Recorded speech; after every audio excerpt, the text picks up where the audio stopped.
Aujourd'hui, on a fait une petite discussion, un TEDx pour présenter à tous les jeunes et tous les enfants présents à la COP, au pavillon des jeunes et des enfants, ce que nous avons obtenu comme succès à travers notre caravane africaine pour le climat. Il faut juste rappeler que c'est une initiative qu'on a conduite dans 28 pays grâce à l'appui de Oxfam et conduite essentiellement par JVE et la Convergence, la CGLTE en Afrique de l'Ouest. Donc nous avons essayé de passer dans tous ces pays-là et ensuite nous avons fait une étape sous-régionale à Dakar et à Kinshasa pour influencer nos décideurs, le président Macky Sall notamment et la présidente des PMA qui doit être présente à la COP27 afin de faire passer nos différents messages. Nous voulons que les financements pour l'adaptation soient plus conséquents, nous voulons que les pertes et dommages soient prises en compte et financées, nous voulons que les jeunes et les communautés puissent avoir leur voix entendue à la COP et puissent participer. Nous voulons que les solutions endogènes de nos communautés, de nos populations soient promues au lieu de promouvoir de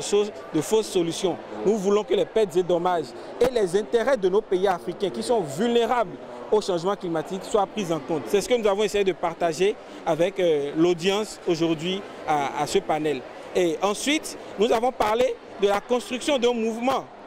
en faveur des jeunes et des enfants sur la question de justice climatique et d'adaptation au changement climatique. C'est une nouvelle plateforme que nous avons installée qui s'appelle Young Coalition for Climate Adaptation, YC4CA, qui veut engager autour de cette discussion sur la justice climatique et l'adaptation, les jeunes en particulier dans tous les pays de ce monde. Ça a démarré en Afrique ici, on l'a lancé cette plateforme officiellement au cours de cette discussion à la COP27 et nous voulons qu'elle soit une plateforme inclusive avec beaucoup de jeunes qui puissent s'engager et pourquoi pas participer prochainement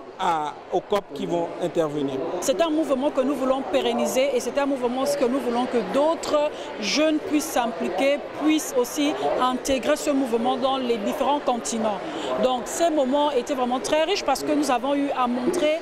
effectivement, je vais dire, l'impact réel qu'a la crise climatique sur les pays,